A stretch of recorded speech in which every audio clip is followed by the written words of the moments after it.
Hey guys, what's going on? Darren here, and welcome back to the F1 22 My Team Career Mode. And this time, we're at Spa for the Belgian Grand Prix. If you haven't checked out the last round, go back, go check it out. The Hungarian Grand Prix was, well, quite frankly for us, it was a disaster. Things were maybe looking good, but in the end, we DNF'd from the race, and now we are a long way behind Lando Norris. So, once again, for the second time this season, our season starts now, where we have to fight back to try and get back in this championship fight. So we're diving straight into qualifying. And yeah, Lando Norris has won the last 3 races in a row. And McLaren are starting to look like a formidable threat that we just might not be able to eclipse this season. Despite the fact that we have one of the fastest cars in the field. We've had so much unreliability that it's really pushed us back. We've had a few awkward strategy calls, which I admit have been my fault, and that has cost us a lot of time in a lot of places in these races.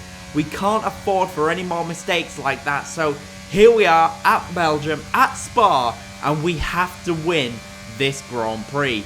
So we're going to start it off right here in qualifying then to try and get ourselves on pole position, or at the very least as close to the front of the field as we possibly can be. And this is our first lap in qualifying, and you can see so far it's going quite well.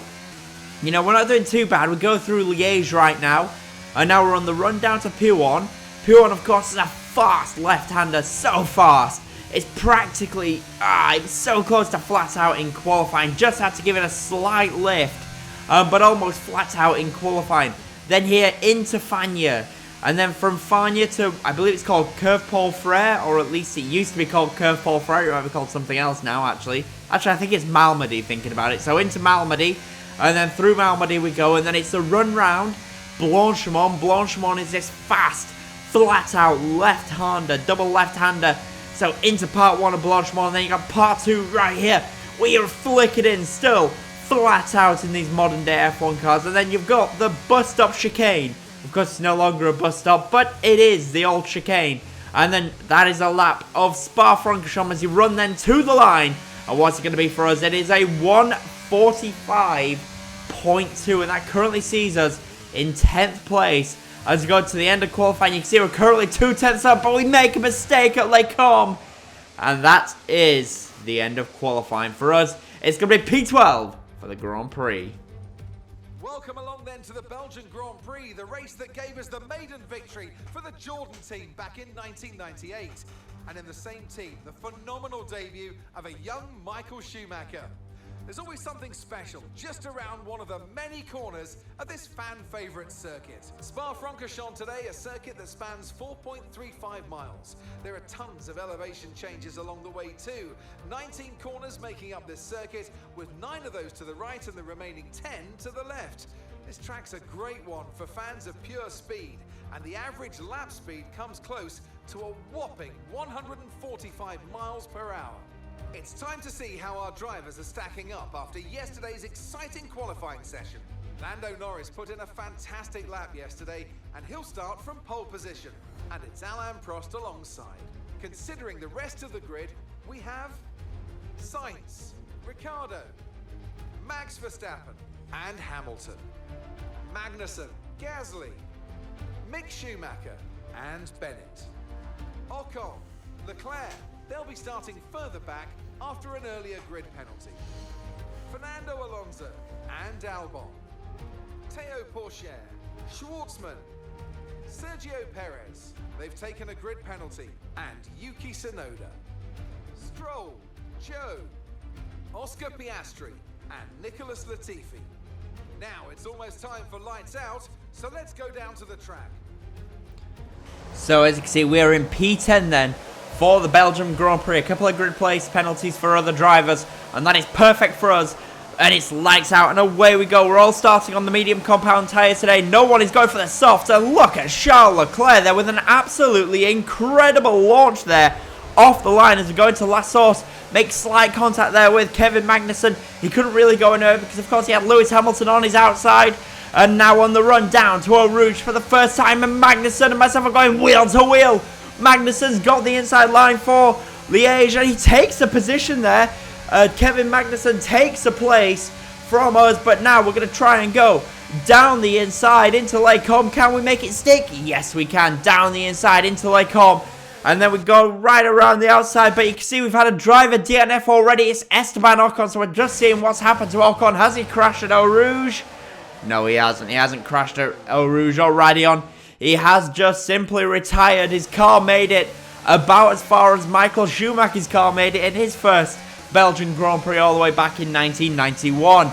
But for us, we do make it through past Kevin Magnussen, and that is us now up to P7. And right in front of us, we've got Lewis Hamilton, Daniel Ricciardo, and Carlos Sainz. It looks like Carlos Sainz, he might have a bit of damage here because Sainz is very quickly falling off the back of the rest of the pack, and he's holding up Daniel Ricciardo and Lewis Hamilton. Let's see if we've got any damage. So it doesn't look like we have any damage. Just I thought maybe there could be some slight damage after, of course, we made contact with Kevin Magnussen going into La Source. But no, there was no damage with us against Kevin Magnussen. So we've still got a fully fit and healthy Renault Pulse Motorsport car as we go now on the run into Blanchimont to end the first lap. And look at this, we are closing in. Lewis Hamilton and Daniel Ricciardo hand over fist. They are being held up by Carlos Sainz. Surely Sainz has some wing damage. We're back out there. And now he changes to try and go down the inside. Hamilton locks up into the chicane. Carlos Sainz is diving into the pit, so he did have some front wing damage. Lewis Hamilton, though, maintains a position on us. He locked up, but he did manage to maintain position there. Are we going to go for a move though down the inside into turn 1? We look for it, but no, it's a little bit too far back for us to try and move down the inside into turn 1 there. So at the end of lap number 1, we've gone from P10 to P6. So not a bad first lap for us. But here we go now. Are we going to try and find a way past Lewis Hamilton and get ourselves up to P5? Here we go. Right around the outside of Lewis Hamilton. Can we make it stick? Yes, we can. Through we go past Lewis Hamilton, and that is us. Up to 6th place here in Belgium. And next up for us, 5th place. And next up for us is the McLaren of Daniel Ricciardo in front of us. So you can see a DRS has just been enabled. And here we go now. We're going to try and find a way past Daniel Ricciardo, and if we can do, that's going to see us up to P4 in this race. And then next up for us will be our teammate Alain Prost, who's currently 4 seconds ahead of us. So let's see what happens here then. We get a good run through Eau Rouge and Raidillon, and now with the DRS and straight line speed, of course, of the Renault Pulse Motorsport car, we go right around the outside of Ricciardo, and that is us now up to 4th place in this race. Next up for us is the teammate Alain Prost in 3rd place. So we go now to the start of lap number 6, and you can see we are to dive into the pits then at the end of this lap. We were supposed to pit on lap 7 originally, but we have changed it. We're going to dive in a lap earlier than originally scheduled, and that's very important here at Spa, because Spa is such a big circuit. It means that the undercut, should you get into free air, is absolutely massive, because that lap is so long that the cars that are on old tyres, they have to go so much further on used tyres, and that plays massively into our hands as we go down the inside past Alain Prost, and that sees us now up to 3rd place in this Belgian Grand Prix to go to the end of lap number 6, and we're going to be diving into the pits at the end of this lap. I know we're going to get past Max Verstappen as well. Verstappen locks up, and that's going to cost him a bit of time. We spooked Verstappen there, forced him to make a mistake, forced him to lock up, and that's going to work beautifully for us then as we dive into the pits to get off this medium compound tyre and get onto another set of the medium compound tyres. So guys, I just want to say, if you are enjoying this video, please do smash the like button down below and subscribe for more F1 content. We've got a lot of content to bring your guys' way going into 2023, which is, it's wild that we're already getting into 2023. But yeah, guys, I've got a lot of content to bring your way into 2023. We're going to be doing a 2023 F1 Manager Career Mode. I've finally decided that when some cars get unveiled for the 2023 season, we're going to do a 2023 F1 Manager Career Mode, which is going to be a lot of fun to do. So yeah, guys, I hope you guys enjoy that when I do get around to making that content, when we do start to see, of course, some of the 2023 cars. And yeah, that is going to be something I do next season. Now, back to this race, and we're on lap number 8, and you can see here we are right behind our old teammate Théo Pourchaire, who's doing a brilliant job. Pourchaire currently up in P5. That's excellent for him in the Alfa Romeo. Sadly, he's going to drop down to P6 right now because we have so much speed against Porsche on these fresh tyres. Here we go, right around the outside. Easy as you like. Through we go past Teo Porsche, and that is us now up to 5th place in this race at Spa. Next up for us is Mick Schumacher in the Haas. Mick also not dived into the pits yet. And you can see as you go through these corners, we're so much faster than Mick Schumacher. And are we going to look for a move down the inside here? No, we're not. I thought we were just going to look for a move there. But on the exit of the corner, we get a good run. And here we go, right around the outside of Mick Schumacher. Through we go. That is us up to 4th place now in this race. Our teammate dives into the pits. Max Verstappen dives into the pits. And Lando Norris also dives into the pits. They stayed out a couple of laps longer than I did on those old medium tyres. And Max Verstappen's gone soft. That's very, very interesting. So Lando Norris and my teammate have gone from mediums to mediums. But Max Verstappen has gone from mediums to a set of soft compound tyres.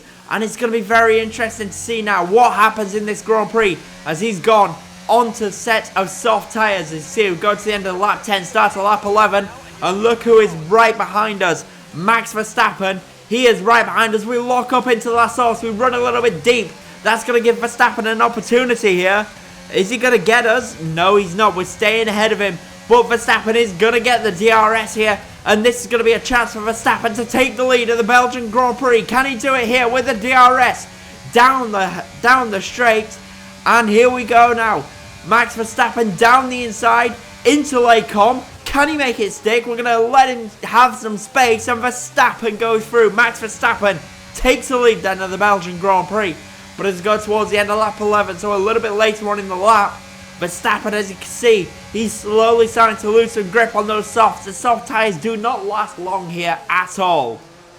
So I'm very surprised that Max Verstappen has opted to go soft, because the softs really do only last about 5 laps maximum. And he's been on them already for about 3 or 4 laps.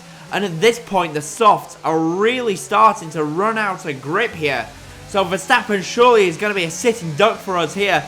Verstappen still leads this Grand Prix. He has now led a lap of this race. But surely we're going to get back past Max Verstappen and retake the lead here at the same place where he took the lead away from us a lap ago. Here we go then, right around the outside. Easy as you like. We retake the place then from Max Verstappen. He held it for all of 1 lap, but there was no way he's going to maintain that position on those soft tyres. They were just a little bit too used for him to make it stick. So through we go there, past Max Verstappen, and that is us now back up to the lead of this Grand Prix. It goes to the end of lap 13, and you can see we're going to be diving into the pits and we're going to take off a set of medium tyres and go on to a set of hard compound tyres, which will take us until the end of this Grand Prix. Let's take a look at this then. Lando Norris. Look at Norris. Norris here. He has lost a lot of time in this Grand Prix. I don't really know what's happened to him. But Lando Norris, you know, he was right with Alain Prost and Max Verstappen. Now, Verstappen has already made his second stop in this Grand Prix, but Norris hasn't made a second stop yet. And somehow, he's lost about 10 seconds to my teammate Alain Prost. I don't really know how that's happened. And we come out there just in front, of course, of Max Verstappen. But yeah, Lando Norris, he's having a shocking race in this stint. He's lost about 10 seconds to Prost, and I don't really understand why. I don't know if he's struggling a little bit with the tyres, but Lando Norris having a shocking Grand Prix as we blast past Lewis Hamilton and get ourselves up to P5. And yeah, next up for us is Lando Norris, the championship leader and our main rival in this Drivers' Championship, as Daniel Ricciardo dives into the pits at the end of lap number 14, as does, I believe, the Ferrari of Charles Leclerc. But yeah, there it is. Lando Norris is next up for us, because we're going to get past, of course, Ricciardo and Leclerc. And yeah, next up is Norris, only 3 seconds ahead of us, and he is 11 seconds behind our teammate Alain Prost. And here we go then to a little bit later on in lap 15. And look at this. We are now all over the back of Lando Norris. We're within a second. And if we stick with him, we're probably going to get him before the end of the lap. Because here we go through Pouon. With these fresh tyres versus Lando's used mediums, we take half a second out of Lando Norris. And look at how slow he is. I don't know if there's a problem here with Norris's car, but he is so slow in this Grand Prix. And are we going to get Lando Norris here? Are we going to take him for second place? I think we are, you know. So here we go. We got the ERS. And we're in the slipstream here, Lando Norris. And look at this. We're getting closer and closer and closer to Norris as our teammate dives into the pits. And here we go. We're going to look to go down the inside of Norris. Yes, we are. Here we go. Boom. Down the inside. Past Lando Norris. And that is us now up to second place in this Grand Prix. Through we go. Up to second place. And surely we're going to take the lead then as well from Alain Prost. Here we go. Yep. Through we go. Past Alain Prost. And that is us now in the lead of this Belgian Grand Prix. We've retaken the lead. And you can see we've got to lap 20. We've got a 1.8 second gap to Alain Prost, but look at the mistake. We made a mistake there at Lacon. We took too much curb, and taking too much curb caused us to lose the rear tyres. And look at that now. Alain Prost is all over the back of us. But as you can see, as we go to the end, we win the Belgian Grand Prix. It's a victory for us for the first time in a while. We finally did it. Performance on the track today, a well-deserved victory. Anthony, tell me, what was it that helped them achieve this success? I think the key here is just the quality of the racecraft, you know? I mean, how many overtakes did they make overall? I'm sure we have a stat person keeping score somewhere, and it was fantastic to watch, wasn't it? This is a strategic sport at the end of the day, but it's always really gratifying to see close-fought battles on track. It's what all the fans are after. Here comes your top three, making their way down to the podium for what can only be described as a fantastic day for Formula One. Yep, it really is a fantastic day for F1 because our championship, I think, is just about to be kickstarted once again. And it's a 1-2 for Renault Pulse. A fantastic result for the team here today. And for us, we're going to be closing that gap to Lando Norris up front. So there we go. A nice bit of celebrations between myself and my teammates, celebrating a brilliant 1-2 for the team. And more importantly, a kickstart for our championship. So as you can see, we win the Belgian Grand Prix from Alain Prost in second place. Charles Leclerc is third. Max Verstappen finishes in fourth place. Daniel Ricciardo is fifth. Lando Norris all the way down in P6 despite pole position. Lewis Hamilton in seventh.